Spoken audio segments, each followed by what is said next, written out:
Muy buenas noches para todas y todos.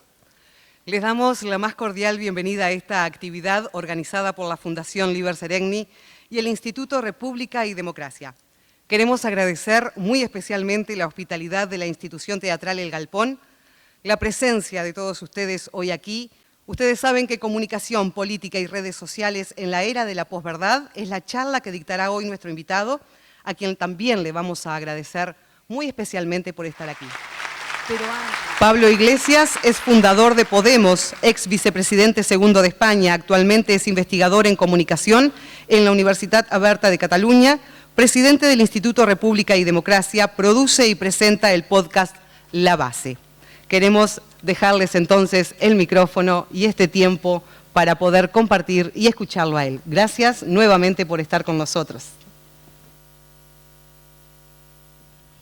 Buenas noches a todos y a todas. Muchísimas gracias por estar aquí. Muchísimas gracias a la Fundación Seregni, al Frente Amplio. Muchas gracias, Agustín. Gracias, Maite. Gracias, Verónica. Gracias, Fernando. Levanto un poco más la voz. Estaba dando las gracias a los compañeros y a las compañeras y dándos las gracias a vosotros y vosotras.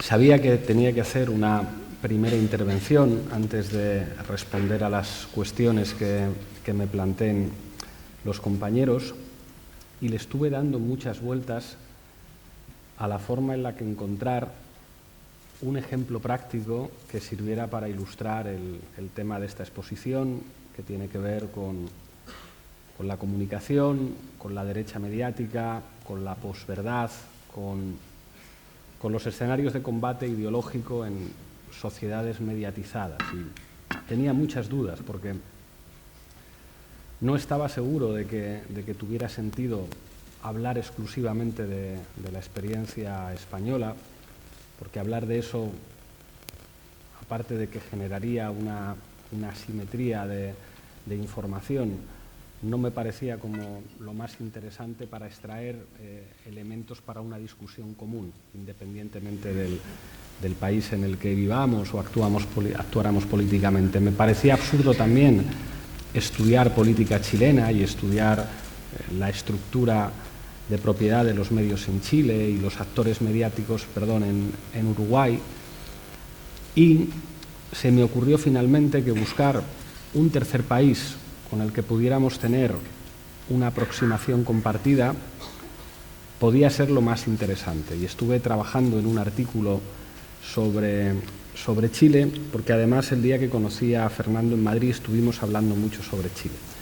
Y escribí hace poco un artículo que estaba concebido para articular esta intervención aquí, partiendo de una suerte de imágenes simbólicas que tienen que ver con la geografía sentimental de cualquier izquierda en cualquier país del mundo. Todos los países, o casi todos los países, aportan algo a la geografía sentimental de la izquierda. En el caso de España, la experiencia con la que yo me he encontrado cada vez que he tenido que viajar a algún sitio es que todavía, y esto no dice muchas cosas buenas de la izquierda española, la principal referencia sentimental para las izquierdas que provee España es la experiencia de la guerra civil. Cualquier militante de izquierdas de cualquier lugar del mundo ha oído hablar del No Pasarán, conoce el nombre de algunos dirigentes de la izquierda en aquel contexto, vive como parte de su memoria sentimental elementos de épica, de una lucha contra el fascismo. En el caso de América Latina, el exilio español sigue formando parte del patrimonio de las izquierdas latinoamericanas. Siempre te encuentras alguna nieta, algún nieto de exiliados españoles.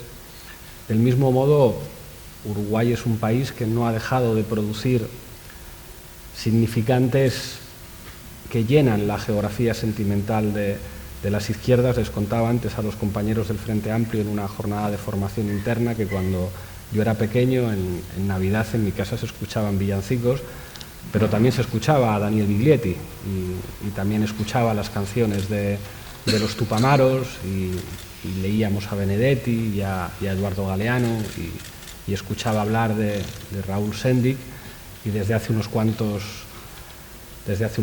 años una referencia simbólica, no solo de la izquierda, sino de la decencia, es Pepe Mujica, que es una figura conocida en todo el mundo.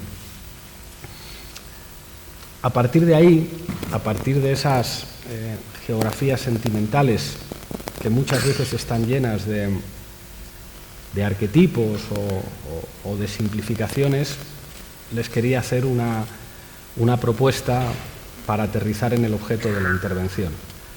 La propuesta empieza siendo visual. Hay una imagen que seguramente ustedes recuerdan porque es una imagen reciente de hace 3 meses. Es la imagen de Gabriel Boric con Isquia Sitges en un coche muy especial, un Ford Galaxy, en el que vemos a un hombre y una mujer de pie en el asiento trasero. El pecho del presidente está cruzado por la banda presidencial, está saludando a la gente. Hay elementos muy de esta época. El coche no va guiado por un hombre, es una oficial de carabineros quien guía el coche, pero en esa imagen vemos parpadear algo y no solamente estamos viendo a Boric, estamos viendo a Salvador Allende. Es el mismo coche, es la misma imagen, no es cualquier coche. Es el coche que regaló la reina de Inglaterra, Isabel II, en 1968 al Estado chileno. Es el coche que Salvador Allende utilizó para sustituir a los carruajes tradicionales. Es un coche que transportaría a Fidel Castro en su viaje a Chile, que transportaría también a otras figuras muy simbólicas como Gandhi. Es el coche que en la memoria sentimental de la izquierda se asocia a Salvador Allende. El Estado chileno tiene otros coches oficiales, por ejemplo, un Lexus con sistema de masaje en los asientos, que es el coche que se asocia al presidente Piñera. Tiene también un Hyundai, un coche coreano con luces en los escalones de entradas y reposapiés, que es el coche que se asocia a la presidenta Bachelet. Pero el Ford Galaxy es el coche de Allende y es el coche en el que vimos a Boric y las imágenes parpadeaban. Ahora mejor. Gracias. Y digamos es una suerte de recuerdo vivo. Y seguramente los compañeros en Chile eran perfectamente conscientes de ese simbolismo. Trabajaron ese simbolismo. Las palabras de Boric, después de ganar las elecciones a Kast, váyanse a casa con la tranquilidad del deber cumplido, era una repetición de las palabras de Allende, exactamente en el mismo contexto. Cuando se salta el protocolo el día del cambio de mando y va a rendir homenaje en el Palacio de la Moneda a la estatua de Allende, todas esas imágenes y todos esos símbolos remueven la conciencia histórica de la izquierda. Chile representó un antes y un después en la conciencia de la izquierda con respecto a sí misma. Representó el fracaso de un intento de construir el socialismo por vías pacíficas en el marco de la legalidad de un Estado liberal y republicano consolidado. Representó un encuentro con la geopolítica del terror y la diplomacia del horror, porque constató la voluntad de los Estados Unidos de conspirar para organizar un golpe de Estado contra una democracia. Representó al mismo tiempo un choque de realidad sin el que no se explicarían el posibilismo del eurocomunismo en Europa. Enrico Berlinguer, que estudió mucho la experiencia chilena, pues llegando a decir en una entrevista en el Corriere della Sera: me siento protegido bajo el paraguas de la OTAN, como una manera de reconocer el poder de la Alianza Atlántica es una realidad geopolítica y nosotros la asumimos aunque seamos comunistas, no queremos que nos den un golpe de Estado si finalmente ganamos las elecciones. O el secretario general del Partido Comunista de España, Santiago Carrillo, visitando los Estados Unidos para decir: oigan, si ganamos las elecciones, déjennos gobernar, que asumiremos las claves de la realidad geopolítica. Seguramente eso no se podría entender sin los aviones de la derecha chilena bombardeando la moneda. Del mismo modo que buena parte de las experiencias guerrilleras en América Latina tampoco se entenderían sin eso, a partir de una constatación evidente: si ustedes nos van a exterminar y nos van a matar si ganamos las elecciones, pues entonces nos veremos las caras en el campo de batalla y está claro que los sistemas procedimentales de elección de líderes a través de la participación popular en elecciones no sirven para hacer las transformaciones en el país. Chile es una caja de herramientas con la que la izquierda se ve a sí misma y pone sobre la mesa todos esos debates. Por eso, de alguna forma, la victoria de Boric convoca a los fantasmas a una suerte de venganza. Por fin, 40 años después, la izquierda vuelve. Queremos que esta vez las cosas acaben de otra forma y que esta vez vaya bien. Y es verdad que el contexto es completamente distinto. El golpe de Estado en Chile impuso por la vía militar el neoliberalismo, sirvió para constitucionalizar no solamente en lo formal con la Constitución de Pinochet, sino también en lo material la normalización del autoritarismo neoliberal. Esto tiene muchas traducciones políticas. El no se puede de la concertación. ¿Qué significa básicamente la concertación? Si no hay un acuerdo con la derecha, no se puede gobernar y no se pueden llevar a cabo cambios ni transformaciones. El no se puede de la transición chilena, que es básicamente, me lo decía así el jefe de bancada del Frente Amplio, Gonzalo Winter, la clave del pacto es: ustedes renuncian al socialismo y nosotros renunciamos a asesinarles, que es, digamos, una de las claves del pacto político chileno y, digamos, de un modelo de gobernabilidad en la que no se podía ir más allá de lo que significaba la concertación. Todo eso empieza a saltar por los aires con el estallido social de 2019, un elemento no previsto que pone contra las cuerdas a los poderes tradicionales, que tienen que asumir la traducción institucional de ese estallido social, primero a través de una convención constitucional, una asamblea constituyente en la que además la derecha se queda sin una posición de bloqueo, no llegan a tener el tercio de participación suficiente para poder bloquear cualquier decisión. Y la segunda traducción institucional es que pasa a la segunda vuelta Gabriel Boric con un candidato no imaginado. Ellos calculaban que pasarían con el candidato de Piñera, pasan con Kast, no se sabía qué puede ocurrir en esas elecciones y finalmente Boric es el presidente de la República. Les pongo este ejemplo de un tercer país que yo creo que cualquier militante de izquierdas del mundo sigue con enorme interés. Yo creo que todos miramos aquel cambio de mando y vimos aquellas imágenes y que algo nos revolvía, porque a partir de ese momento empecé a seguir casi a diario las noticias que llegaban de Chile. Es verdad que un turista político, que un observador exterior, no puede tener nunca los matices y el conocimiento suficiente para conocer las profundidades de la política de un país, para conocer los matices, pero sí para conocer los temas que definen la agenda mediática.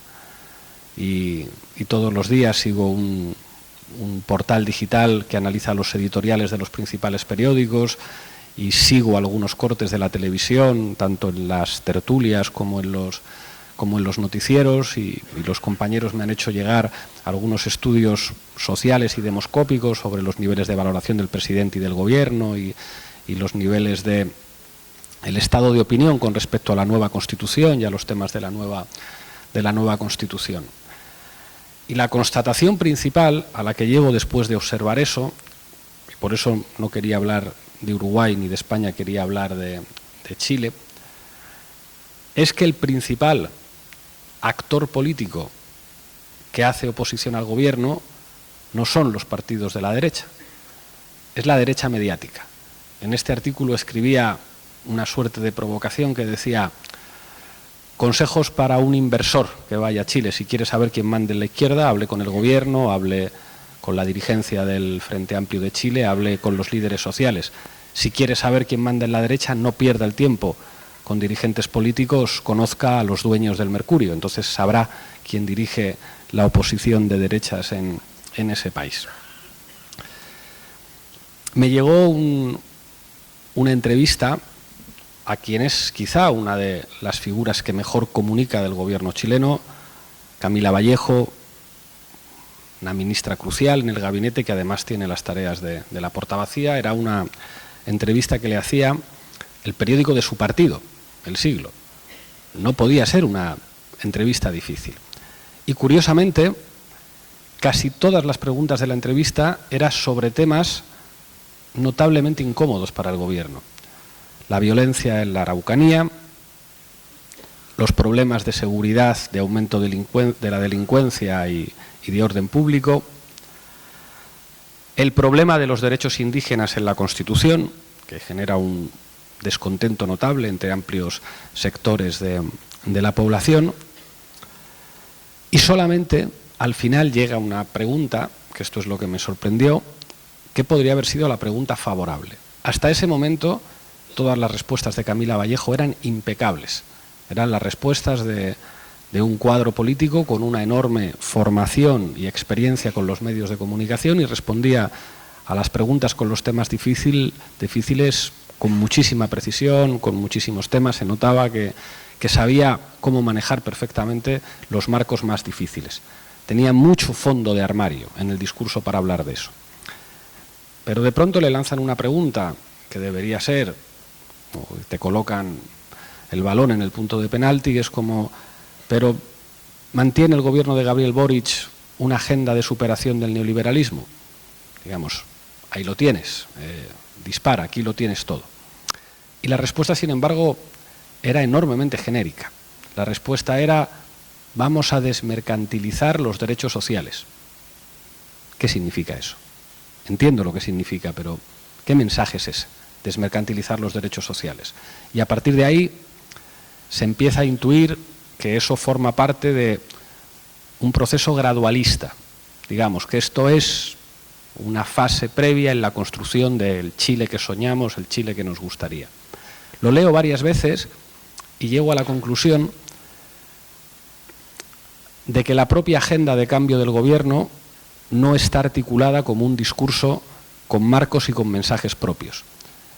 Que incluso dentro del propio gobierno asumen que en el combate comunicativo los temas los pone la derecha mediática, los marcos los pone la derecha mediática y que finalmente hay que construir mensajes para responder a temas que no son favorables y a marcos que no son favorables. Y esto es una lección de comunicación política epocal. Hablar de esto ya no es hablar de Chile. Hablar de esto es hablar de la situación con la que se encuentra la izquierda cuando es gobierno, pero incluso la izquierda cuando es oposición. Porque vivimos una época en la que el dominio de los grandes actores ideológicos de nuestra época, que son los actores mediáticos, es abrumadoramente conservador. Esto me sorprende particularmente en Uruguay, donde en términos proporcionales quizá la izquierda uruguaya sea la que tiene más apoyos sociales y electorales del mundo. O sea, los porcentajes de voto en los que se mueve el Frente Amplio son prácticamente inalcanzables para ninguna fuerza política de la izquierda en tanto que fuerza política. Otra cosa es que haya a veces dirigentes que puedan tener muchos votos en unas elecciones presidenciales, pero que una marca consolidada, que una fuerza política que agrupa un conjunto de fuerzas políticas a través de una cultura unitaria construida a lo largo de las décadas, mantenga ese nivel de apoyos electorales de una manera tan estable, le coloca en una posición que ninguna izquierda europea podría imitar ni de lejos. O sea, cuando pensamos, por ejemplo, en la nueva agrupación de Mélenchon con la Francia insumisa y todos los aliados posibles de la izquierda en Francia, estamos hablando de que se han acercado al 23-24% en Francia para construir una suerte de contrapoder en la Asamblea Nacional. Nosotros en España, en nuestro mejor momento, ni nos acercábamos en las mejores encuestas al 25% de los votos, y el caso de Syriza en Grecia, que gobernó, hablamos de poco más del 30%. Prácticamente ninguna izquierda, en tanto que izquierda con marca consolidada tiene los niveles de apoyos que tiene el Frente Amplio. Y sin embargo, eso no implica ni de lejos que haya bloques mediáticos, no que tengan vinculación orgánica alguna, pero que compartan imaginario, proyecto de país, cultura política, planteamientos ideológicos en el mundo de lo mediático, no digamos ya en otros países.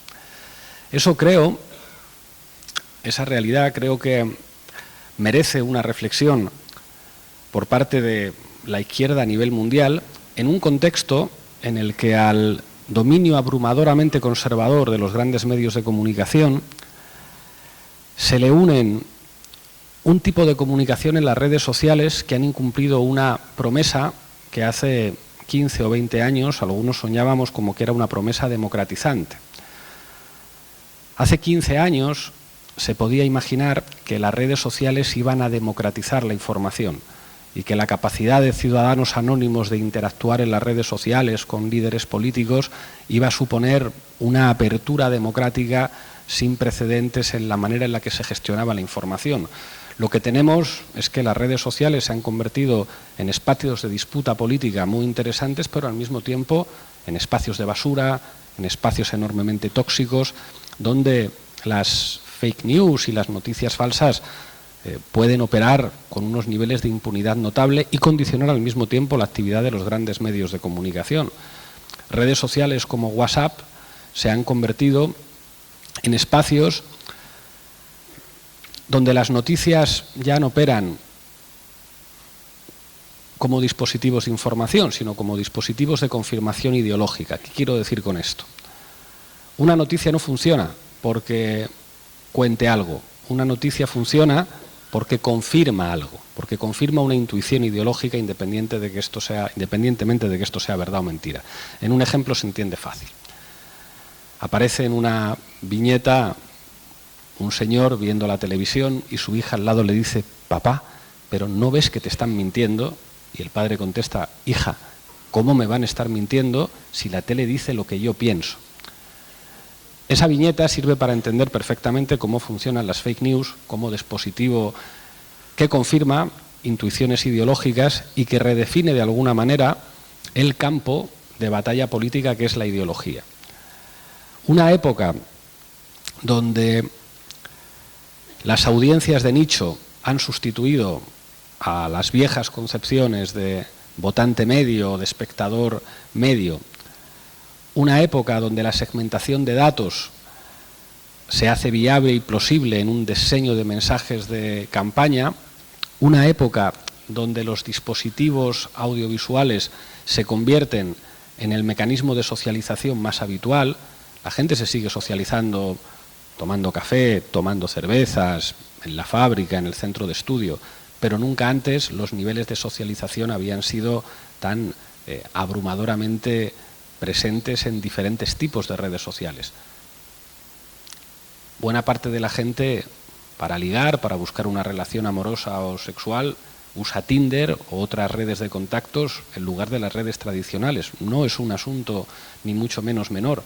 La mayor parte de los jóvenes construyen sus relaciones sociales a través de redes como Instagram o como servicios de mensajería, donde se da una batalla de significados ideológicos que tiene implicaciones políticas evidentes.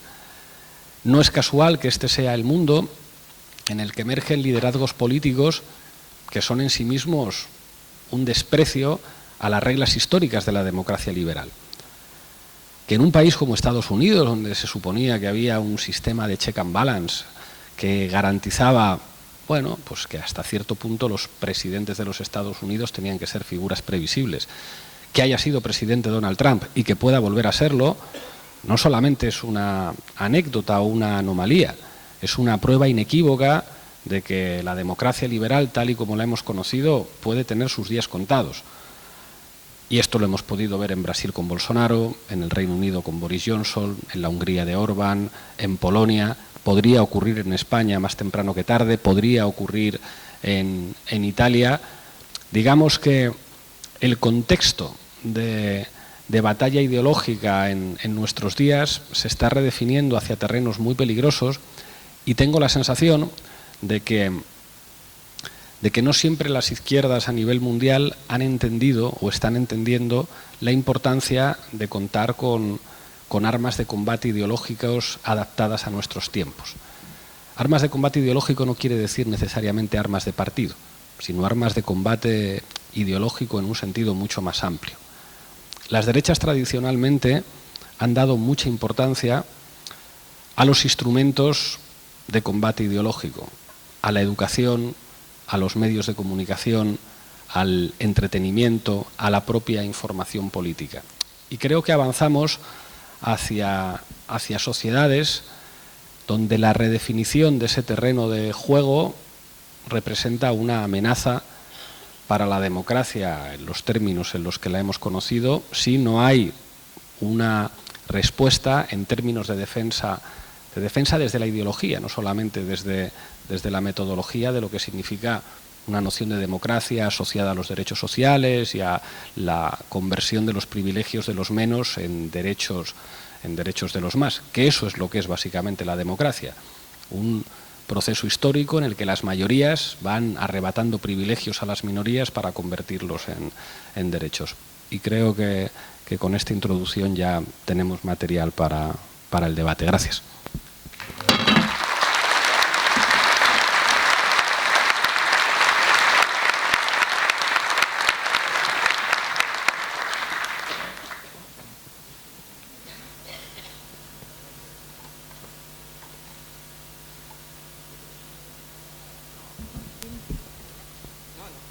Es el 2. Perfecto. Es todo solucionado con el señor sonidista. Muchas gracias.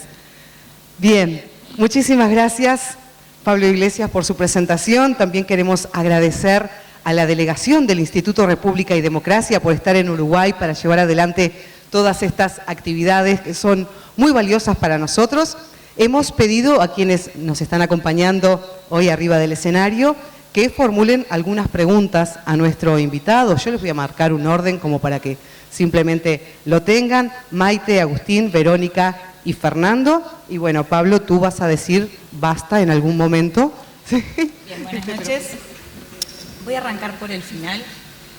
Cuando tú hablas de la derecha mediática, del poder de los medios, también has hablado de la ultraderecha 2.0 y la influencia que tienen en redes sociales y cómo la izquierda en esta ecuación ha quedado por fuera, ¿no? ¿Te parece que en esa batalla cultural, en esa creación del relato, la izquierda va a hacer un movimiento, va a llegar en algún momento? Porque hasta ahora da la sensación de que la derecha y la ultraderecha hacen mejor uso de estas herramientas, digamos. Gracias por la pregunta. Más nos vale, porque es indudable que la derecha en los últimos años ha emprendido, la derecha o la ultraderecha, que aquí como una anotación metodológica, creo que no es prudente hacer distinciones entre izquierda y ultraderecha como si fueran, digamos, tradiciones diferentes. Más allá del compromiso individual con la democracia que puedan tener muchas personas conservadoras, pero lo que la historia enseña es que cuando se amenazan los privilegios de una minoría, buena parte de los sectores de la derecha se convierten en fascismo. Esto no es una opinión, esto es una constatación de muchos procesos históricos del siglo XX y que estamos viendo también en el siglo XXI. Yo creo que la política es de por sí la política está definida por el conflicto y esto no es malo. O sea, quien dice que la política es el arte del consenso, creo que no ha entendido la historia. La propia democracia liberal no es el resultado de un consenso social, es el resultado de choques sociales. La propia existencia explicábamos antes en el seminario, de que exista una limitación de la jornada laboral, no es el resultado de un consenso entre empresarios y trabajadores, es el resultado de su enfrentamiento y la cristalización de esa correlación de fuerzas en textos jurídicos. El derecho laboral es la expresión jurídica de la lucha de clases. El voto femenino no es el resultado de un consenso social, es el resultado de la lucha de las mujeres. Las leyes feministas no son el resultado de un consenso social, es el resultado del avance de las posiciones ideológicas del feminismo, que a su vez despiertan movimientos reaccionarios que quieren volver atrás. El conflicto es consustancial a la sociedad, el conflicto es consustancial a la política. Pero cuando se redefinen los escenarios de conflicto, el terreno de juego, adaptarse a las nuevas reglas de ese conflicto es condición de posibilidad para sobrevivir. Y yo creo que tendencialmente estamos viviendo en una época en la que el terreno de batalla ideológico se está redefiniendo. No sé si aquí ha tenido mucho éxito, supongo que sí, en España tuvo mucho éxito y fue un fenómeno mundial, de la película americana que estrenó Netflix, Don't Look Up, No mires arriba. Es una película que quizá no pasará a la historia como una obra maestra del cine, pero que sí es capaz de captar una serie de tendencias epocales muy interesantes a la hora de definir el funcionamiento de los medios de comunicación. Un meteorito está llegando a la Tierra, pero se genera un debate mediático sobre si esto es creíble o no. Y entonces pues están los científicos que dicen va a llegar a la Tierra y lo va a destruir, y hay otros que dicen no mires arriba. Esta es una perspectiva tan respetable como cualquier otra. E incluso se produce una situación en la que un grupo de multimillonarios empiezan a pensar en las posibilidades de explotación económica de los minerales que van en ese meteorito, y por lo tanto deciden hacer lobby para evitar que unos misiles nucleares destruyan el meteorito, para evitar que choque con la Tierra, y por el contrario tratan de mandar unas cápsulas espaciales para extraer esos minerales y poder hacer negocio, y poniendo con ello en riesgo pues la viabilidad del planeta, porque el meteorito puede chocar, y por si acaso todo falla, pues tienen su propio transbordador espacial para huir del planeta Tierra.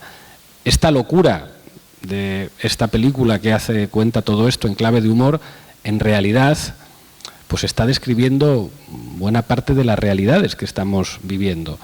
El cambio climático y la destrucción del medio ambiente es una realidad constatada por los científicos, y lo que vemos que se nos cuenta es que esto se resuelve pues con que en lugar de encender la calefacción nos pongamos un jersey, o que separemos basura en nuestra casa, o con una serie de comportamientos individuales que vendrían, digamos, como a representar la solución a problemas que son de tipo sistémico, y que sin embargo cualquier actor asume cínicamente que es imposible, que nadie tiene el poder político para obligar a las petroleras o a las grandes empresas energéticas a que dejen de llenar de residuos el planeta, o a que continúen con una explotación insostenible del petróleo, o a detener una dinámica de crecimiento económico en un planeta que es finito. O sea, la sensación de que caminamos hacia la autodestrucción del planeta, al tiempo que esto puede generar un debate mediático, y que escuchemos actores políticos de enorme relevancia negando la existencia del cambio climático, o negando la existencia de una degradación insostenible del medio ambiente, revela, digamos, un terreno de combate ideológico en el que hay que combatir con la mentira, porque la mentira es más eficaz ideológicamente que la verdad, y además es más rentable. Cualquiera que trabajéis en el periodismo sabéis que un titular sensacionalista genera muchos más clics y por lo tanto más ingresos en publicidad que un titular, digamos, que se someta a unos principios deontológicos básicos. Y esta es la nueva realidad. Cualquiera con experiencia política sabe que en una campaña electoral el 90% de las acusaciones que lanza la ultraderecha son mentira. Son mentira. Y sin embargo operan políticamente con enorme eficacia. Eso lo vimos en la campaña de Brasil de Bolsonaro, que se sostenía básicamente en mentiras que circulaban a través de los grupos de WhatsApp, y esto se ha convertido en un modus operandi habitual de las derechas radicalizadas en todo el mundo. El 95% de las cosas que dice Donald Trump son mentiras, verificables como mentiras, y eso no impidió que recibiera un apoyo masivo de millones y millones de ciudadanos norteamericanos. Ese es el terreno de combate. Hay una serie, lo comentábamos antes también, La voz más alta, de Loudest Voice, que cuenta la historia del funcionamiento de la Fox como una televisión que llega a asumir como legítimos los hechos alternativos, entendiendo que los hechos pueden ser discutibles también, que informar no es interpretar de manera distinta los mismos hechos, sino que incluso es legítimo inventar hechos que nunca se han producido, pero que en la medida en que producen una suerte de realidad mental, pues tienen consecuencias reales. Ese es el mundo en el que estamos viviendo. Un mundo en el que alguien podría poner en un periódico como titular de esta conversación que un grupo de comunistas conspiran para convertir Uruguay en Venezuela. No sería un titular tan inverosímil teniendo en cuenta los ecosistemas mediáticos de la derecha. Incluso que sacaran este corte, lo descontextualizaran, lo mezclaran con 3 o 4 cosas, incluso pusieran un holograma de Maduro al lado e inventaran una foto con... Estas cosas ocurren. Yo nunca he conocido a Nicolás Maduro y hay una foto mía con Maduro que circula por las redes y que se distribuye habitualmente y que funciona. O jamás he escrito un tuit en el que deseara la muerte a no sé quién y hay un tuit que circula, da igual.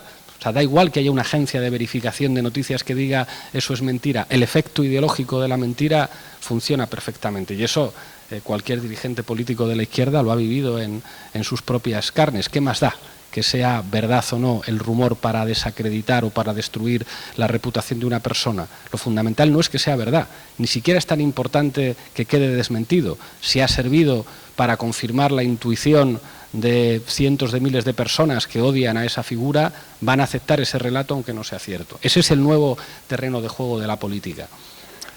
Y para combatir en ese terreno de juego de la política, yo creo que toca tener una conciencia especial de lo que significa armarse con instrumentos para dar la pelea ideológica en ese terreno. El artículo sobre Chile que escribía para contar aquí terminaba con una metáfora malvada y cruel. Hay otra foto mítica de Salvador Allende, además de la del Galaxy, que es una foto 1000 días después de ir con el Galaxy saludando, que es Allende con un casco en la moneda, con un fusil de asalto soviético, que era una versión modificada del Kalashnikov, que le regaló Fidel Castro. Es una imagen que también está en la memoria sentimental de la izquierda poco tiempo después de morir. Es la imagen de la épica de la derrota. Pero la pregunta es, ¿de qué sirve un fusil de asalto cuando te están bombardeando? De muy poco. A partir de ahí la pregunta es, ¿futuro anterior? Es decir, ¿es otra vez la misma historia o armas? Las armas ahora, en determinados contextos, no tienen que ver con las armas convencionales, con los misiles, con los aviones. Cuando el terreno fundamental de combate es ideológico, cuando los golpes de Estado se dan con fake news y se dan con procedimientos de lawfare, toca armarse en ese terreno teniendo plena conciencia de que la batalla también va a ser enormemente cruenta en ese terreno. ¿Cómo hacerlo? Se me ocurren muchas cosas, pero lo primero es tener claro que ese va a ser el terreno de combate fundamental, que es mentira pensar que basta con tener un gobierno para cambiar las cosas. Tener el gobierno no significa ni de lejos tener el poder. Es tener un trocito muy pequeño, muy modesto del poder, en una época además en el que el poder del relato es muchas veces más fuerte y más definitivo que el poder de las leyes. Y tener conciencia de lo que significa eso, yo creo que es clave para encarar estratégicamente las batallas que vienen.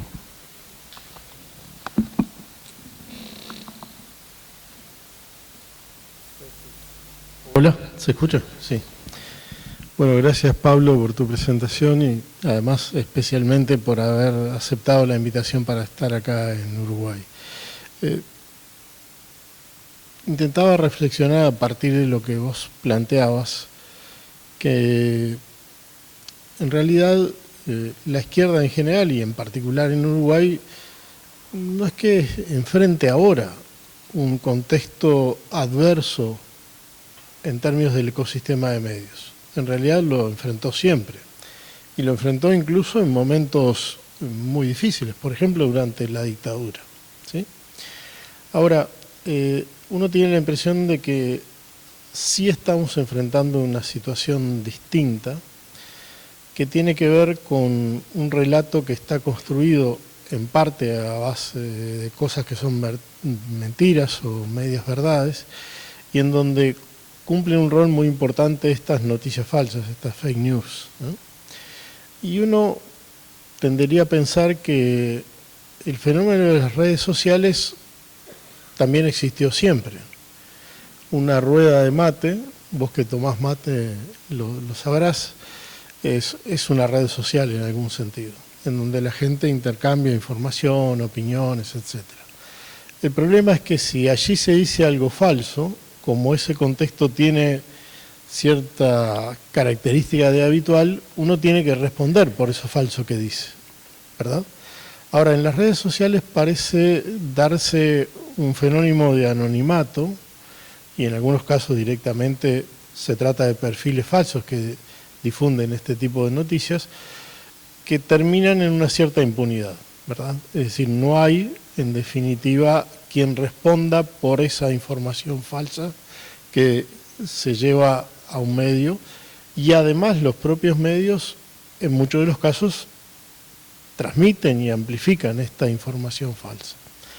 Entonces, la pregunta que me hacía, que es también una pregunta colectiva, es qué instrumentos tenemos desde el punto de vista de la organización social para combatir esas falsedades. Es decir, cómo podemos, de alguna manera, desde la acción política, desde la acción social, generar una postura que pueda impugnar esas mentiras o esas medias verdades y, en definitiva, que pueda confrontar con esos relatos que están basados en datos que son evidentemente falsos o que por lo menos están manipulados. Ese desafío en términos de organización, que tiene mucho que ver con la acción política, pero que tiene que ver también con ámbitos de los movimientos sociales, de los más diversos, implican realmente una cuestión, desde mi punto de vista, importante. ¿Cuál es tu experiencia de qué tipo de prácticas pueden ayudar a combatir estos globos que se arman en las redes sociales sobre la base de información falsa, de una forma tal en que una persona que está en el living de su casa y recibe esta información pueda contextualizarla, pueda de alguna manera dudar de ella, pueda impugnarla y en definitiva pueda desecharla? Gracias.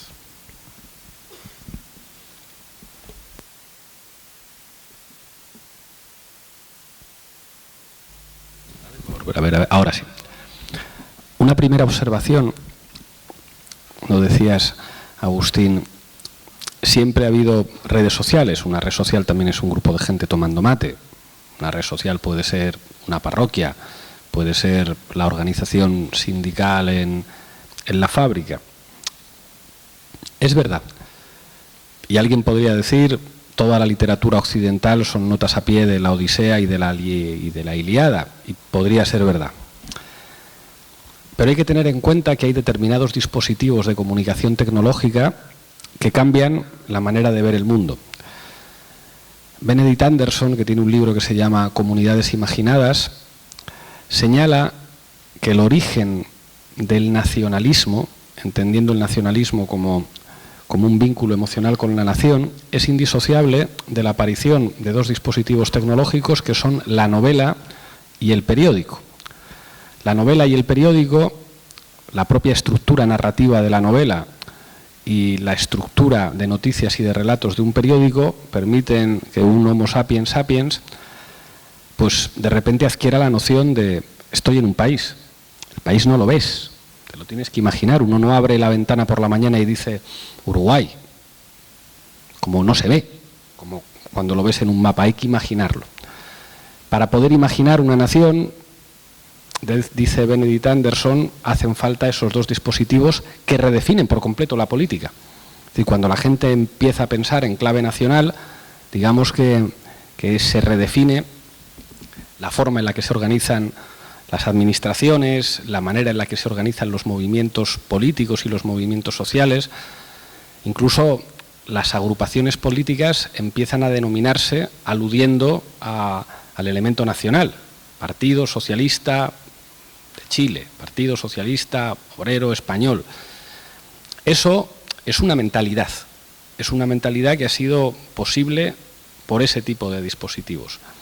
En el contexto actual, las tecnologías están haciendo que las maneras de pensarlo todo, las propias maneras de pensar la política, el fin de las audiencias generalistas y la organización de audiencias de nicho, nos lleven a un paradigma completamente nuevo de la comunicación, que incluso, bueno, pues en el ejemplo de la praxis política de cualquier cuadro, a veces puede ser angustioso. O sea, un líder político tiene que tener una cuenta de Twitter, una cuenta de Facebook, una cuenta de Instagram.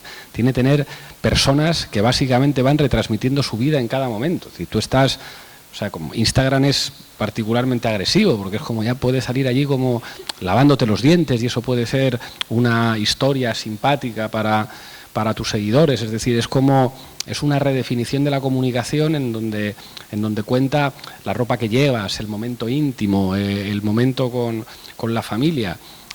Es una socialización completamente distinta. A partir de ahí, en el que se puede hacer,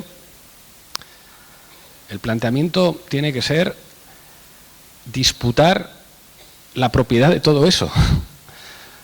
No puede ser que si los grandes medios de comunicación son los principales dispositivos ideológicos en una sociedad, se normalice que eso pueda tener una propiedad oligopólica o monopólica. Esto tiene que estar en los programas.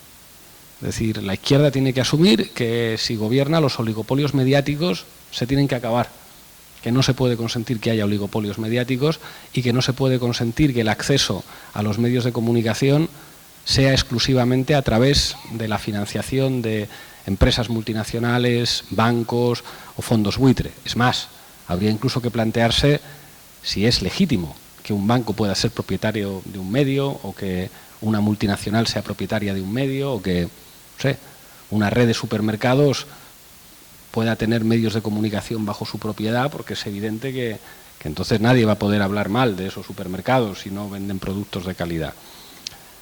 Esto implica preanticipar una batalla dificilísima, porque ya os podéis imaginar, si un partido de izquierdas propone algo así, cómo van a ser los titulares y los telediarios del día siguiente. Pero esto hay que empezar a asumirlo. Y al mismo tiempo, la necesidad de que las alianzas con actores privados, que es algo consustancial a operar políticamente en marcos de economía de mercado, implique también alianzas en ese tipo de ámbito. Igual que espacios como la educación son absolutamente fundamentales, porque la socialización cuando somos pequeños es determinante para establecer cómo vamos a pensar. Y dejar de confiar en que las contradicciones de la situación social van a operar políticamente por sí mismas. O sea, muchas veces en la izquierda hemos pensado, si el neoliberalismo no funciona, pues eso generará una serie de contradicciones sociales y de malestar social que automáticamente generará movimientos de protesta que se organicen políticamente con un programa de izquierdas y la gente les votará, porque si hay unos niveles de pobreza inaceptable, pues la gente votará a la izquierda para que... Ya creo que sabemos todos que no funciona así, que de hecho incluso puede funcionar exactamente en la dirección contraria, que ante situaciones de violencia social mayores, la traducción en términos político-electorales puede ser el fascismo, la reacción o comportamientos enormemente conservadores o una lucha del último contra el penúltimo que ya conocemos.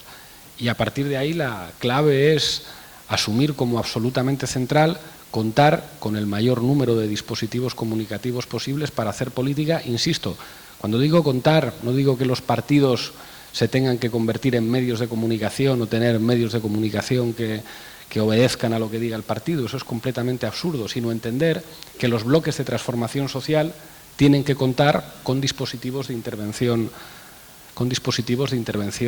ideológica, que un proyecto de transformación social no se puede construir solo con un partido, o solo con un partido y con movimientos sociales, sino que esa voluntad colectiva tiene que tener dispositivos mediáticos equivalentes a los que tiene el enemigo, porque si no es imposible competir, porque hablas en el lenguaje del enemigo, porque piensas con los marcos del adversario y porque en última instancia quien tiene el dispositivo que cada día puede ir haciendo caer poco a poco su lógica y su relato es del adversario, y tú solamente puedes jugar a la campaña o a la gestión de una situación de conflicto.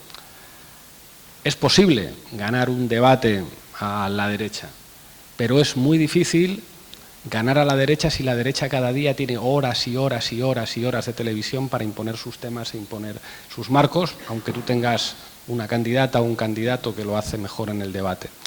La conciencia de lo que representa eso, de lo que representa equilibrar la correlación mediática de fuerzas y de lo que representa un tipo de acción política que asuma los terrenos comunicativos como centrales, yo creo que es un primer paso también para entender que la política institucional, que la política parlamentaria, que la política de gobierno no basta por sí misma como dispositivo de transformación social.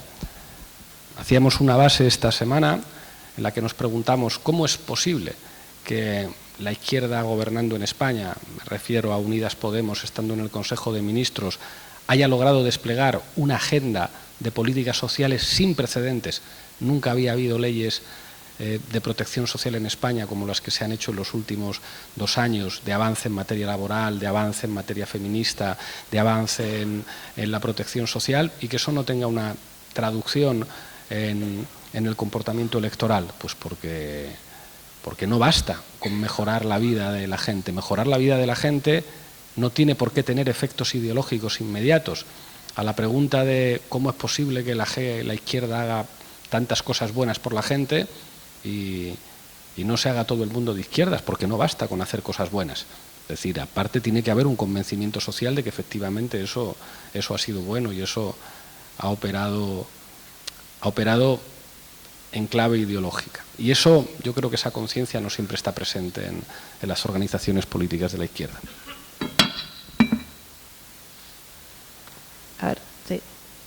¿Está prendido? Ay, no. Bueno, yo, pensando un poco y escuchando algunas de tus conferencias en otros lugares, yo creo que hay un límite que como izquierda no podemos pasar, y es el límite que implica respetar los hechos y no hacer que las lecturas se distorsionen, ¿no? Que distorsionen esos hechos. Ese creo que es el único límite ético para quienes hacemos política desde la izquierda, y solo así podemos ser creíbles. Ahora, si nosotros creemos en la participación de la gente como forma de construir poder, lo primero que tenemos que hacer es respetar a las personas y no mentirles.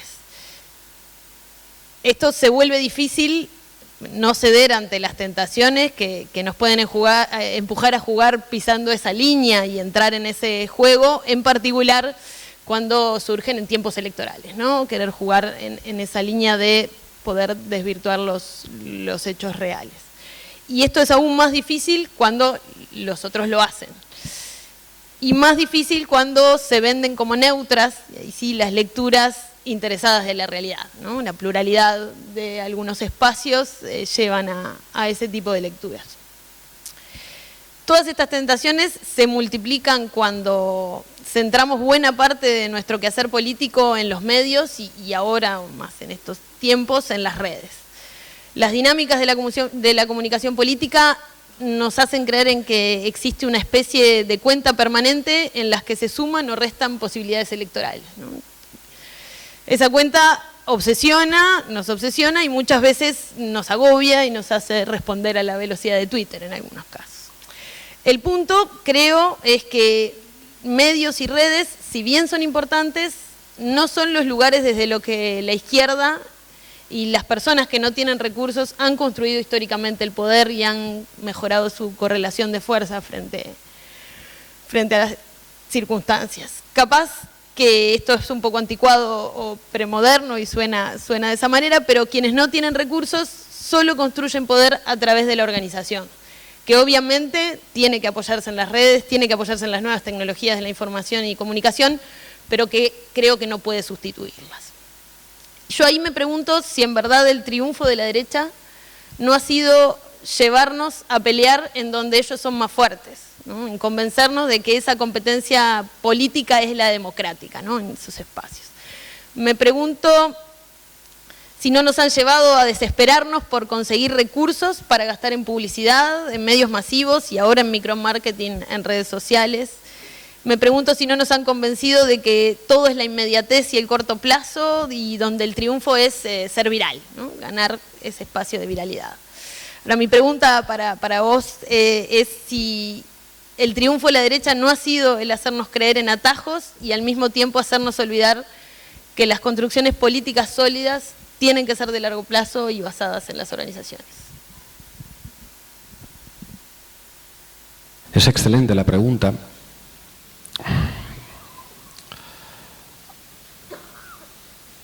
El problema es que el terreno de combate político rara vez se puede elegir. En la historia del movimiento obrero vemos que los escenarios de combate político no se eligen, ni siquiera en la historia de la lucha contra la esclavitud. Son terrenos de combate horribles por definición. Que alguien tenga que combatir para eliminar el trabajo infantil en las minas o para acabar con la disciplina de la plantación, o que las mujeres tengan que pelear por el derecho al sufragio, implica asumir escenarios de combate enormemente ásperos y enormemente incómodos, que muchas veces se producen en un terreno que es el terreno que ha definido el adversario. La huelga se produce en la fábrica del propietario. Con esto lo que quiero decir es que, claro que los espacios de reflexión son importantes, claro que la organización política es crucial, claro que un tipo de militancia que diseñe estrategias y de dirección política que diseñe estrategias a largo plazo y que no se asfixie en la inmediatez de la red social es algo necesario, pero los terrenos que definen lo que piensan millones de personas son ineludibles. Hay una anécdota que no sé si es cierta, pero se non è vero ben trovato. Cuenta la leyenda que había una reunión del Comité Central del Partido Comunista Italiano en Le Botte di Oscure, en Roma, y por lo visto esa reunión del Comité Central coincidía con un partido de la selección italiana de fútbol. Entonces había una notable incomodidad por parte de los dirigentes, casi todos hombres, porque a todos les gustaba el fútbol, pero ninguno se atrevía a decir que quizá no estaría mal suspender el comité central para ir a ver el partido, porque eso sería traicionar al proletariado italiano. Para un miembro de la dirección del Partido Comunista Italiano, formar parte del comité central era formar parte del Estado Mayor de la Revolución. Claro, traicionar al Estado Mayor de la Revolución por un deseo irracional de ver un partido del fútbol, que al fin y al cabo pues es un grupo de señores en pantalón corto corriendo detrás de una pelota, pues no parecía propio de marxistas. Pero todos querían ver el partido.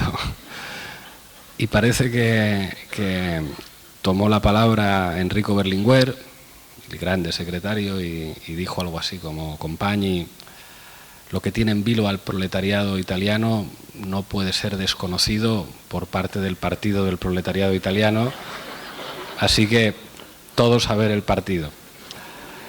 Alguien podría decir: la industria del espectáculo penetró al Pichí y suspendió la reunión sosegada porque todo el mundo tenía ese impulso. En realidad, tanto las pasiones del pueblo como la realidad asfixiante de las nuevas tecnologías de la información y las comunicaciones, yo creo que son ineludibles. Entonces, yo soy padre de 3 niños pequeños y no les dejamos utilizar pantallas ni tal, pero creo que es imposible que convenza a mis hijos de que solamente pueden leer mitología clásica y jamás jugar a un videojuego. O sea, creo que no va a formar parte de sus códigos epocales, y creo que terminarán más tarde o más temprano utilizando redes sociales y teniendo un tipo de socialidad que seguramente me horrorice porque la veré muy diferente a la de mi infancia. Quiero decir con esto que el problema es que me parece ineludible. O sea, si ahora mismo, o sea, si hace 30 años o 20 años una familia estaban todos sentados en el sofá de la casa viendo el programa que hubiera en la televisión, cuando yo era pequeño en España había solo 2 canales y el mando a distancia era tu abuela diciéndote pon la otra. Entonces tú te levantabas y ponías la otra porque solo había 2. Claro, ahora en las casas hay diferentes dispositivos que permiten el consumo de productos audiovisuales segmentados para la familia. O sea, pues los adolescentes estarán con su tablet, en redes sociales que ni comprendemos. O sea, creo que es muy difícil ignorar esos terrenos, que esos terrenos son los terrenos de la sociedad de consumo, que esos terrenos son terrenos que por definición empujan comportamientos individualistas, sexistas a veces, digamos, ajenos a los valores con los que a nosotros nos gustaría construir una sociedad, seguramente, pero el terreno de combate político lo define quien tiene el poder. Entonces, estando de acuerdo con que eso no puede sustituir una serie de tareas más tradicionales, me parece difícil no intervenir ahí. O sea, si las redes sociales son un espacio de generación de fake news y esas fake news tienen efectos ideológicos sobre cientos de miles de personas, algo hay que hacer, algo hay que hacer. Y es muy difícil porque además no puedes hacer lo mismo. Es decir, no es como hacer fake news de izquierdas, eso no es viable, es una pelea ideológica en la que siempre tienes que pelear con una mano atada a la espalda. Pero es viable pelear y a veces se les gana, y cuando se pelea con igualdad de condiciones se les puede ganar. Normalmente, si nos ganan, no nos ganan porque mienten, nos ganan porque su superioridad tecnológica y de emisión es enorme. O sea, el problema no es que lo que digan sea mentira y que la mentira sea efectivamente eficaz, sino que si hay varias televisiones y varios periódicos repitiendo sistemáticamente una mentira, es lógico que esa mentira se imponga porque no hay un relato alternativo que pueda competir con eso. Entonces ahí mi sensación es que no queda más remedio que combatir en todos los ámbitos. Cuando estábamos planificando hacer la base, un grupo de compañeros, teníamos como la duda de qué va a hablar la base. ¿Va a hablar de los temas que nos interesan a nosotros? Los temas que nos interesan a nosotros no son temas de actualidad. De vez en cuando hacemos alguna base sobre un tema que nos interesa a nosotros, pues no sé, el cine de David Simon, las series de David Simon nos interesan muchísimo y pues hicimos un programa, logramos entrevistar a David Simon porque tiene una serie nueva, La ciudad es nuestra, pero la base no es para eso, la base es para discutir los temas de los que esté discutiendo la gente, y esa agenda no la decidimos nosotros. Nosotros, para decidir los temas que tratamos en la base, abrimos el periódico y vemos cuáles son las 2 o 3 noticias de las que se está hablando, elegimos una de ellas y aportamos nuestro enfoque. Pero en la manera de hacerlo así hay un reconocimiento de que nosotros no tenemos fuerza para imponer la agenda. Tenemos fuerza para que unas cuantas decenas de miles de personas conozcan nuestro enfoque sobre los temas que ya vienen impuestos. Es decir, hay una aceptación de nuestra tarea militante. Nuestra tarea es disputar los relatos sobre los temas que impone el adversario. ¿Cuáles han sido los programas que mejor han funcionado? Los de la guerra de Ucrania, porque era tal el dominio de una sola línea de relato que de repente que hubiera alguien que aportaba otro tipo de cosas, pues generaba cierta atención. U otros temas en los que, bueno, o sea, como muchos espectadores nos dicen, desde que estáis vosotros dejo de ver otras cosas porque vuestro enfoque me gusta, pero solo decidimos el enfoque, no decidimos el tema nos lo impone el enemigo. ¿Por qué hemos decidido asumir ese tipo de temas? Porque son los temas de los que habla la gente. Si nosotros decidimos el tema, o sea, es muy difícil. A veces lo intentamos, es como, vamos a ver si le ponemos foco a esto, si logramos levantarlo, pero no tenemos fuerza desde un podcast para imponer una un tema en la conversación social. Para eso necesitaríamos una televisión entera. Lo que podemos hacer desde el podcast es disparar con un enfoque diferente sobre los temas que ya se han impuesto. Con esto quiero decir que me parece muy complicado salir de los terrenos que imponen los que tienen todo el poder, pero me parece una pregunta súper buena.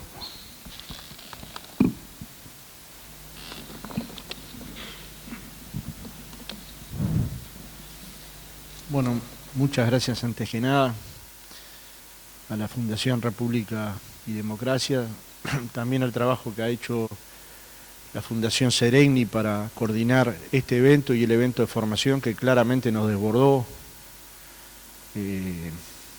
Y bueno, que te desborde es positivo, es muy positivo. Muchas gracias también a la Carifa y a los responsables de la Carifa que han trabajado intensamente para armar la agenda cuando fuimos a Madrid. Y la pregunta es esta: nosotros cuando fuimos a conversar con Pablo, nos surge de una iniciativa propia, surge que habíamos hecho unos 150 actos en todo el país, en una elección interna del Frente Amplio, y la gente nos planteaba como un problema de la izquierda central, que creía que no habíamos comunicado bien. Y bueno, si eso era una visión hegemónica de la izquierda, había que tratarlo de alguna manera, ¿no? Desde ese tiempo para acá, convivo más con Daniel Mariño que con Adriana, pero en esas conversaciones con Daniel fuimos intercambiando quién podría ser el que nos podría dar una mano en este tema. ¿Quién creíamos que desde el exterior nos podría dar una mirada ajena a la mirada nacional? Pero al mismo tiempo creamos un equipo nacional que pudiera discutir sobre este tema, que por cierto se ha creado y que es de una enorme potencia y que se va a ir incrementando, pero que ha ayudado al Frente Amplio a reflexionar sobre cómo comunicar para que no nos pase como en Caraguatá, que la escuela de tiempo completo, que está inaugurada no desde hace tanto tiempo, durante el gobierno del Frente Amplio, la gente crea que la construyó el intendente del Partido Nacional. Bueno, eso nos podrá doler mucho, pero quienes estamos haciendo esta gira denominada El Frente Te Escucha, lo escuchó, y lo escuchó en una comunidad, lo escuchó en una organización, después lo escuchó en un conjunto de productores. Entonces encontramos que ahí estaba un tema en el que necesitábamos este aporte y seguramente otros. Nosotros somos de los que sostenemos que el enfoque que Pablo hace sobre la derecha mediática es real y que los medios, no los periodistas, los medios vuelcan la balanza permanentemente. Ayer una diputada de la República me mandaba 2 editoriales de un diario, que prefiero no nombrarlo para que la gente no lo compre, que mentía sobre los datos del Instituto de Estadística. Mentía, sencillamente mentía. Y subvertía a tal punto que en la década del 60 no hubo autoritarismo en Uruguay. Y lo dicen así, en una editorial de un diario. Entonces nos preguntábamos, y por eso creo que hay cerca de 500 compañeros acá interesados en este tema, y pensando en cómo vos venís trabajando el tema, si convenía o no manifestarse en términos de que la derecha mediática actúa como un sector de opinión importante en la sociedad uruguaya. Y cuáles eran las posibles respuestas a esa derecha mediática, con todo lo que cuesta decir que hay una derecha mediática. Mañana me dedican una foto en el bar de Punta Carreta, aunque esté en Tacuarembó, ¿no? Y está. Y si estaba en Tacuarembó, es culpa de Tacuarembó. Para la gente es Punta Carreta. Entonces, en cierta medida, también tenemos que tener una opción, que es si los enfrentamos o no, incluso si los enfrentamos en territorio adverso. Yo tengo una posición tomada, pero cuando pedimos tu opinión, cuando pedimos tu intervención y generosamente la fundación que presidís acepta, es para ver si efectivamente la lucha contra esa derecha mediática que nosotros particularmente consideramos que existe, ustedes tienen una forma pensada de enfrentarla. Entiendo que algunas pistas ya diste en las preguntas anteriores, por eso no hay que aceptar nunca preguntar a lo último, pero yo no es que acepté, es que llegué acá y estaba último. Lo que demuestra que en el Frente Amplio el presidente no manda tanto.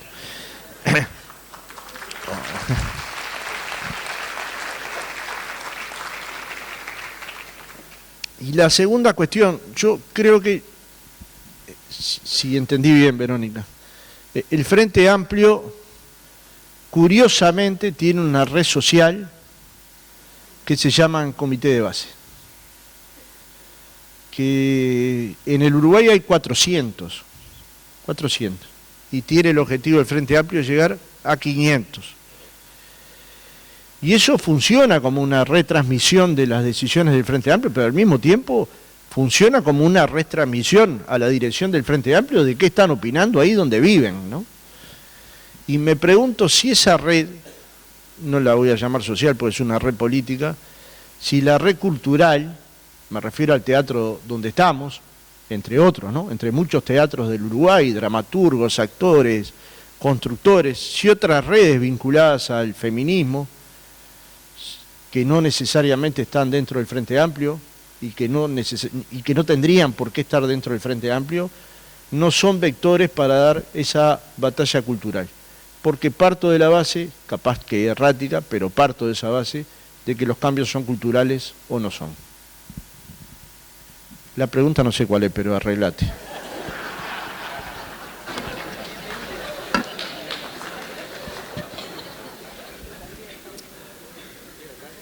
Voy a responder a la primera pregunta de manera muy directa. ¿Hay que contestar a la derecha mediática? Quizá tú no. ¿Con esto qué quiero decir? ¿Tienen que ser los dirigentes políticos del partido los que asuman el peso de enfrentarse directamente con la derecha mediática? En mi experiencia diría no. Tiene que haber otros compañeros y compañeras que se ocupen de eso. Yo a veces recuerdo a mis compañeros, yo me fui para esto, para poder decir lo que no podía decir como vicepresidente, lo que no podía decir como secretario general, pero alguien lo tiene que hacer. Alguien que esté en una posición, digamos, en la que, digamos, el desgaste da igual. Es decir, a mí ahora, cada vez que los medios hablan más de mí, lo único que hacen es subir la audiencia de la base. O sea, me va de cine que me critiquen. En el caso de un dirigente político eso es diferente. Yo creo que un dirigente político, que un portavoz, tiene que protegerse un poco y tiene que asumir que hay una serie de tareas que no le corresponden. El dirigente político no puede sacar la espada y enfrentarse contra todos los enemigos y contra todos los objetivos. Creo que tiene que haber un reparto de tareas y una serie de roles que tienen que ocupar diferentes actores, y no todos tienen que ser actores de partido. Porque en realidad lo que a la derecha mediática le encantaría es que su antagonista sea un partido de izquierdas. Y creo que con esto ya estoy diciendo quién tiene que ser el antagonista de la derecha mediática, no un partido de izquierdas. Tiene que haber izquierda mediática también. Izquierda mediática que trabaje disputando cómo se informa, cómo se enfocan las noticias y señalando claramente a los adversarios políticos reales. Pero creo que las tareas del partido político, que son tareas culturales también, tienen que implicar que se pueda proteger a los dirigentes y que se pueda proteger a los portavoces. A la derecha mediática además les encanta presentar a los dirigentes políticos como bestias negras de los medios de comunicación, como antipáticos que en las ruedas de prensa, o que ¿por qué me dice usted a mí? Yo solamente soy el mensajero, usted tiene problemas con las preguntas incómodas o con el trabajo de los periodistas. Yo creo que ese tipo de tarea, digamos, se tienen que ocupar otros actores. Por eso yo creo que es muy importante definir los bloques de acción repartiendo roles y repartiendo tareas, igual que la existencia de diferentes corrientes ideológicas o diferentes partidos dentro de un bloque puede implicar también un reparto de tareas. ¿Quién hace el discurso más fuerte sobre este tema? ¿Quién hace un discurso más matizado? Y en la segunda reflexión, que tiene que ver con el trabajo cultural, aquí sí es importante asumir una relación más laica entre lo que es el trabajo cultural del partido y el propio trabajo que ya hacen los aparatos ideológicos. En mi experiencia como secretario general, a mí me resultaba desesperante tener que hablar con militantes y darme cuenta de que buena parte de sus opiniones sobre determinados temas se formaban viendo la televisión o escuchando la radio, y que el partido no puede competir en eso. O sea, un partido puede tener manuales de formación, puede hacer escuelas, un partido puede dar líneas, puede hablar el secretario general y fijar posición, pero es muy difícil que el partido pueda competir con la capacidad de producción cultural de los medios audiovisuales, y a veces era la sensación de qué trabajo tenemos que hacer con los compañeros porque no entienden esto que estamos diciendo, porque claro, la gente se levanta por la mañana y pone la radio, abre un periódico, come viendo el telediario y no tiene otra cosa que ver. Esto es una anécdota pequeñita y no es representativo, pero creo que se apunta a la línea. Hay algo que en los últimos meses me dicen los dirigentes políticos, tanto de mi partido como del Partido Comunista y de Izquierda Unida, me lo dicen con una mezcla de amor y por otra de desconfianza. Me dicen, buena parte de la militancia forma sus opiniones sobre determinados temas en función de lo que decís vosotros en la base. Es modesto, la base no es tan grande, pero sí es como una referencia para unas cuantas decenas de miles al producir todos los días un enfoque sobre una serie de temas. Y este comentario, que era recurrente, revela algo que era como muy importante para mí, y es el reparto de tareas. Es decir, los partidos tienen que organizarse, tienen que tener militantes, tienen que penetrar en el territorio, tienen que estar en los centros de estudio, en los centros de trabajo, tienen que ser capaces de gobernar en los ayuntamientos, en las intendencias, en el gobierno central, tienen que tener a los mejores para hacer las leyes. Pero hay otro tipo de trabajo cultural que no es específicamente un trabajo de partido, aunque sea un trabajo partidario, aunque sea un trabajo partisano, que tiene que ver con competir con adversarios que no utilizan la forma partido para organizarse. Y creo que esto las organizaciones lo tienen que entender también para dejar ir a algunos de sus cuadros para que hagan un tipo de trabajo en el ámbito cultural. Si un grupo de creadores son capaces de hacer una de esas series de televisión que cambia la percepción de la gente sobre determinados temas, ese trabajo que están haciendo tiene tanta o más importancia que el trabajo que puedan hacer eventualmente los legisladores. Tener una noción de bloque cultural, decía una cosa en las jornadas de esta tarde Fernando muy importante, decía, la izquierda no es solo el Frente Amplio, la izquierda también es el movimiento feminista, la izquierda también son los movimientos sociales, la izquierda no somos solamente nosotros. Entender que la izquierda tiene que ser algo más que la organización partidaria, entender que la izquierda tiene que ser un fenómeno cultural y un fenómeno ideológico que opere en una diversidad de ámbitos sociales sin la necesidad de responder a una dirección política, sino entendiendo que hay un proyecto colectivo que tiene que avanzar en diferentes ámbitos, ojalá también incluso en el propio ámbito empresarial, entendiendo que no hay que dejar ni un solo espacio sin disputar a la derecha, todos los espacios hay que disputárselos, hasta el deporte, todos los espacios, ni un espacio sin combate ideológico. Creo que tener claro eso y salir un poco muchas veces de la propia lógica de la confrontación partidista que tiene una serie de terrenos fijados y a los que muchas veces nos acostumbramos, que eso creo que eso es una de las claves en todas partes para enfrentar los combates políticos. Y ahí creo que en Uruguay tienen ustedes una responsabilidad, se lo decía antes a los compañeros, porque prácticamente en ningún país hay una izquierda tan fuerte como aquí. O sea, con unos niveles de apoyo electoral tan fuertes y con una sociedad con tantos materiales ideológicos disponibles en un sentido progresista para hacer política. O sea, es como lo que tienen ustedes aquí, no lo hay en muchos lugares del mundo, y eso creo que también les obliga a ser una referencia en eso.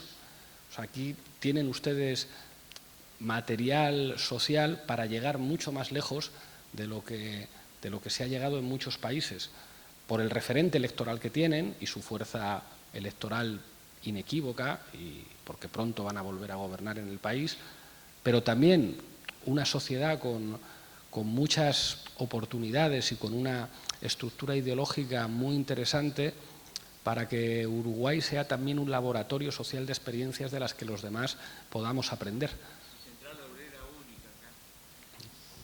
Sí, pues esto es lo que quería decir. Gracias.